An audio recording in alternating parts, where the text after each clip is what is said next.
Aspirational blocks programme अब क्या है? आकांक्षी ब्लॉक कार्यक्रम एस्पिरेशनल ब्लॉक्स प्रोग्राम अब विभिन्न विकास मानकों में पिछड़े जिलों के भीतर ब्लॉकों के प्रदर्शन में सुधार लाने के उद्देश्य से एक नई पहल है, जिसे 7 जनवरी को प्रधानमंत्री नरेंद्र मोदी द्वारा लॉन्च किया जाएगा। अब की घोषणा वित्त मंत्री निर्मला सीतारमण ने अपने 2022 से 23 के बजट भाषण में आकांक्षी जिला कार्यक्रम के विस्तार के रूप में की थी। अब का शुभारंभ मुख्य सचिवों के दूसरे राष्ट्रीय सम्मेलन के समापन सत्र के दौरान होगा, जिसमें कार्यक्रम का परिचय नीति आयोग के सीईओ परमेश्वरन अय्यर द्वारा दिए जाने की उम्मीद है। आकांक्षी ब्लॉक कार्यक्रम एस्पिरेशनल ब्लॉक्स प्रोग्राम अब इस सम्मेलन के दौरान एबीपी को नीति आयोग के सीईओ परमेश्वरन अय्यर द्वारा पेश किए जाने की उम्मीद है। इस कार्यक्रम के तहत स्वास्थ्य, शिक्षा और पोषण जैसे क्षेत्रों में उनके प्रदर्शन के आधार पर तिमाही रैंकिंग के लिए राज्यों के 500 ब्लॉकों की पहचान की गई है।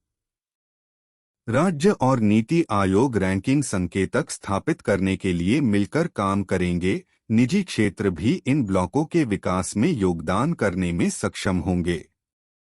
पहली रैंकिंग अप्रैल 2022 में जारी की जाएगी।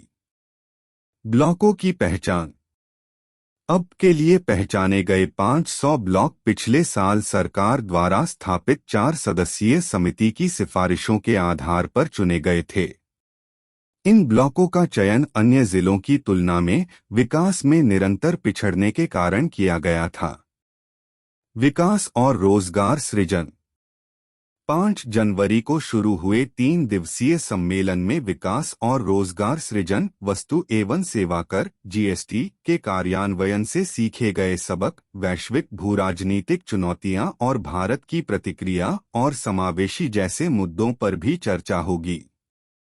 एबीपी का उद्देश्य लक्षित विकास पहलों के माध्यम से देश के सबसे पिछड़े ब्लॉकों में नागरिकों के जीवन की गुणवत्ता में सुधार करना है। यह कार्यक्रम एस्पिरेशन डिस्ट्रिक्ट प्रोग्राम की सफलता पर आधारित है, जिसके तहत लक्षित 112 जिलों में से 95% ने स्वास्थ्य, पोषण, वित्तीय समावेशन और बुनियादी ढांचे सहित क्षेत्रों में उल्लेखनीय प्रगति की है। Thank you for watching and subscribe the channel.